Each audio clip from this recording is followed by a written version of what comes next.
Assalamualaikum warahmatullahi wabarakatuh. Apa khabar Pak Pelajar? Mari kita terus ulang kaji dengan siri membina kefahaman. Hari ini saya akan membicarakan tentang struktur sosial masyarakat Melayu di tanah Melayu sebelum campur tangan British ataupun sebelum 1874. Dalam tema 1 bahagian A sejarah Malaysia ini, subtopik yang ketiga iaitu berkaitan dengan struktur sosial. Kita perlu memahami hierarki sosial ataupun struktur sosial ataupun lapisan masyarakat Melayu di tanah Melayu sebelum campur tangan British. Hierarki sosial ini bermula daripada golongan yang diperintah, iaitu pembesar, sultan dan pembesar, rakyat dan juga golongan hamba. Jadi ini adalah struktur sosial masyarakat. Jadi teruskan bersama saya untuk memahami dengan lebih baik apa dikatakan sebagai hierarki sosial ataupun struktur sosial ataupun lapisan masyarakat sebelum campur tangan British.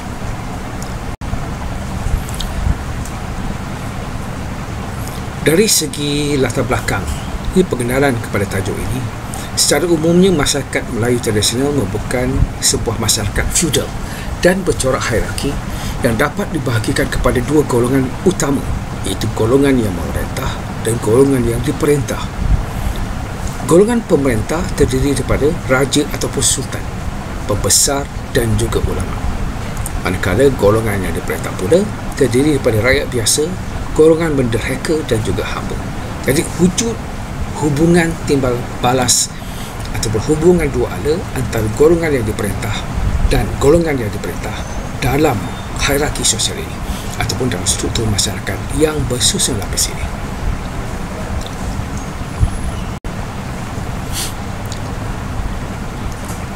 Struktur masyarakat ataupun hierarki sosial yang pertama adalah golongan pemerintah.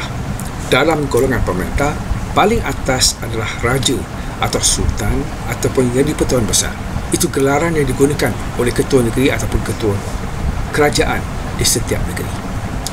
Golongan pemerintah, iaitu raja, sultan ataupun yang di-Pertuan Besar ini terdiri daripada raja, sultan atau yang di-Pertuan, keluarga, kaum kerabat diraja, pembesar negeri termasuk juga kaum bangsawan, ulama, pendeta dan juga penghulu serta ketua kampung. Jadi raja atau sultan ialah pemerintah yang tertinggi dalam pentadbiran negeri. Baginda dibantu oleh kaum kerabat dan juga para pembesar. Baginda memiliki kuasa dan kewibawaan dalam menjalankan pentadbiran dan pemerintahannya di seluruh negeri. Baginda sultan adalah simbol perpaduan negeri. Baginda mempunyai kuasa mutlak terhadap rakyat jelata dan mesti dihormati. Segala perintah raja mesti dipatuhi. Rakyat yang enggan ataupun engkar dianggap sebagai menderhaka dan akan mendapat balasan buruk atau dikenakan hukuman yang amat berat. Konsep daulat digunakan untuk menjadikan seorang sultan itu lebih mulia dan dianggap mempunyai kuasa dan berwibawa serta mempunyai kuasa yang mutlak. Jadi jawatan raja atau sultan adalah diwarisi oleh anak lelaki daripada permaisuri yang sah atau dikenali sebagai anak gahara. Lapisan kedua dalam hierarki sosial atau struktur sosial masyarakat Melayu dalam golongan yang diperintah ialah keluarga dan kerabat diraja. Kedudukan kedua selepas raja ialah golongan anak raja dan juga kerabat diraja yang terdiri daripada mereka yang berketurunan raja, bergelar raja ataupun tengku. Anak raja tidak semestinya putera atau puteri raja yang memerintah, kerana mereka juga boleh terdiri daripada keturunan kerabat raja. Bilangan anak raja tidak ramai, tetapi mereka mempunyai kuasa tertentu apabila diberi sesuatu tugas rasmi negeri. Ada juga putera raja yang dilantik menjadi pembesar daerah. Anak raja juga menikmati keistimewaan seperti mana yang dimiliki oleh raja, tetapi tidak boleh mengatasi keistimewaan raja sebagai ketua pemerintah. Lapisan ketiga dari segi hierarki sosial berkaitan dengan golongan pemerintah adalah golongan bangsawan dan pembesar. Golongan bangsawan dan pembesar ini terdiri pada para pembesar dan kaum kerabat yang amat berpengaruh dalam pemerintahan dan pentadbiran. Kebiasaannya mereka menjadi pentadbir, iaitu membantu raja dalam pentadbiran negeri. Mereka juga menjadi penasihat atau pembesar di daerah-daerah tertentu yang dipanggil pembesar daerah. Pembesar dilantik oleh raja melalui pemberian surat tauliah. Jadi pemilihan pembesar juga ditentukan oleh zuriat keturunannya. Kebiasaannya anak lelaki sanak saudara sebelah bapa kepada pembesar yang terdahulu. Pembesar juga diberi hak mentadbir sesuatu daerah dengan kekuatannya sendiri tanpa perlu sokongan sultan.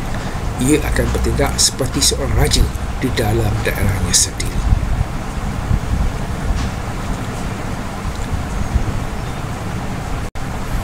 Satu lagi golongan yang penting dari segi hierarki sosial, golongan yang diperintah adalah golongan ulama dan juga pendeta. Golongan ulama dan pendeta adalah golongan yang dianggap cerdik pandai ataupun intelektual pada masa ini. Mereka menjadi sumber rujukan dalam perkara-perkara tertentu. Golongan ulama adalah golongan yang pakar dalam bidang agama. Mereka memiliki kedudukan yang istimewa dan sangat berpengaruh dalam masyarakat. Golongan ulama juga terdiri daripada mereka yang berketurunan Arab Melayu. Mereka menggunakan gelaran seperti Maulana, Makdum dan juga Qadi.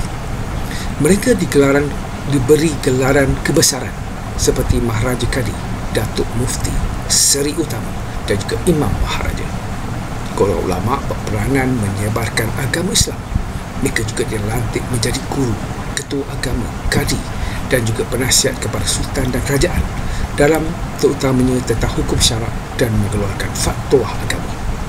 Mereka juga menjadi imam, khatib dan juga juru nikah. Golongan pendeta pula adalah orang yang mempunyai kepakaran dalam bidang kesenian, kebudayaan, kesusasteraan, adat istiadat dan juga silah raja. Mereka menjadi pakar rujuk kepada raja, dan golongan istana di samping menjadi penulis dan perawi diraja.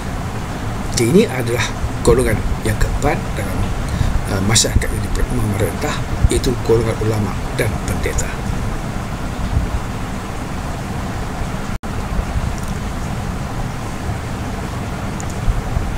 Golongan diperintah, golongan memerintah di aras yang rendah sekali adalah penghulu dan juga ketua kampung. Penghulu ialah ketua pentadbir di peringkat kampung ataupun mukim yang dilantik dari kalangan rakyat biasa. Mereka menjadi perantara di antara rakyat dengan pembesar. Penghulu mempunyai pengaruh dan memiliki kuasa penuh ke atas anak-anak buahnya. Antara bidang tugas penghulu ialah menyelesaikan sebarang pertikaian, pergaduhan dan sebagainya di kalangan anak buahnya, memelihara keamanan kampung dan mentadbir kampung serta menjadi lambang perpaduan kampung. Jawatan penghulu tidak dibayar gaji yang tetap, tetapi pendapatannya diperolehi daripada cukai perdagangan dan hasil dan bayaran daripada hasil sebahagian daripada pendapatan yang diterima daripada anak-anak buahnya. Ini dalam bentuk cukai yang diberikan kepada pembesar. Dalam hierarki sosial atau struktur masyarakat sosial di negeri-negeri Melayu, golongan yang kedua adalah golongan yang diperintah. Golongan yang diperintah yang utama adalah rakyat biasa. Rakyat biasa merupakan rakyat yang bermaslahat tetap dan menjadi pengikut setia kepada pembesar yang mentadbir sama ada daerah, wilayah atau penjajahan. Ketaatan kepada raja ialah mutlak dan tidak berbelah bagi.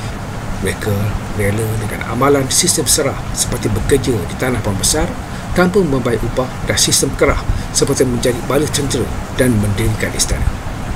Dalam bidang ekonomi, mereka menjalankan kegiatan bertani, berdagang, menangkap ikan, melombong dan juga menjadi tukang-tukang yang mahir. Tiada dorongan perubahan diri untuk bekerja keras dalam bidang ini kecuali kerja-kerja demi kepentingan raja ataupun pembesar. Rakyat biasa sesebuah kampung selalu mempunyai pertalian kekeluargaan dan mengamalkan tradisi hidup secara bergotong royong, bekerjasama dan muafakat. Amalan ini menunjukkan keharmonian dan membantu pembesar mentadbir sesebuah daerah atau kampung itu dengan lebih teratur dan berjaya.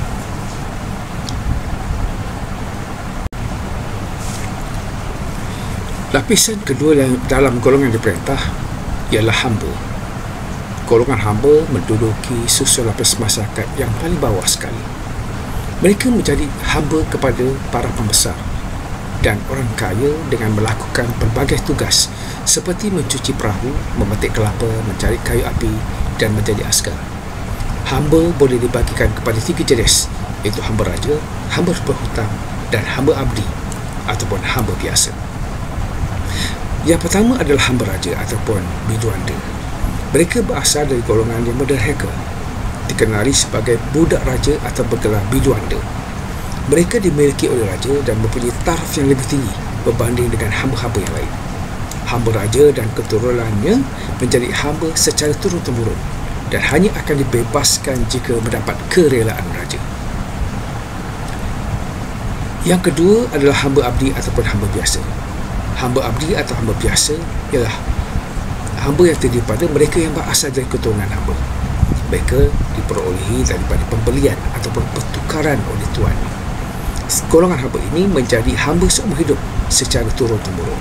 Hamba abdi boleh dibagikan kepada beberapa jenis, iaitu hamba tawanan, hamba diranggah, hamba habsi, hamba hulur, hamba serah dan anak hamba.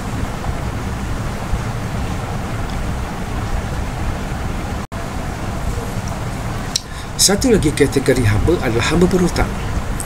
Hamba berhutang berasal daripada orang yang merdeka, di mana mereka terpaksa menjadi hamba kerana gagal membayar hutang kepada pemiutang dalam tempoh yang telah ditetapkan. Isteri dan anak-anaknya juga dikehendaki tinggal dengan si pemiutang sebagai hamba abdi ataupun hamba tebusan. Hamba berhutang ini akan mengerjakan segala suruhan tuannya, termasuk bercucuk tanam, melombong dan membuat kerja-kerja rumah. Hamba berhutang boleh dibagi kepada beberapa jenis, iaitu orang berhutang, anak emas, hamba waris dan juga hamba bayar. Jadi mereka akan dibebaskan setelah mereka berjaya menyelesaikan hutang mereka dalam tempoh yang telah ditetapkan.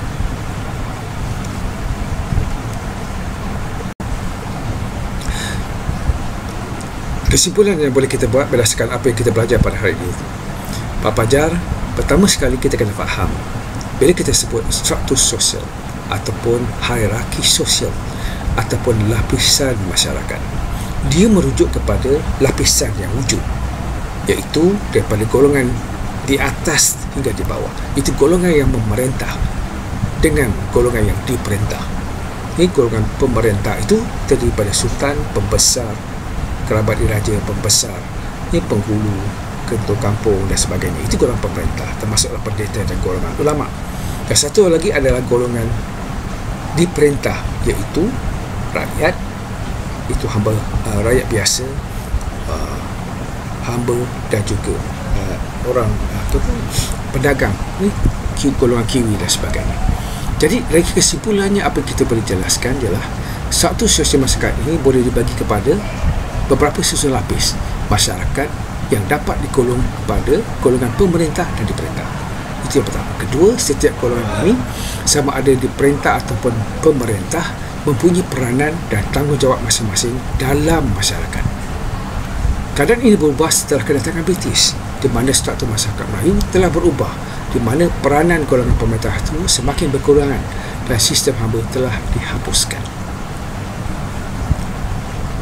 Jadi teruskan bersama saya dalam siri memahami konten ini dari masa ke semasa dan teruskan belajar dan ulang kaji. Jumpa lagi. Terima kasih.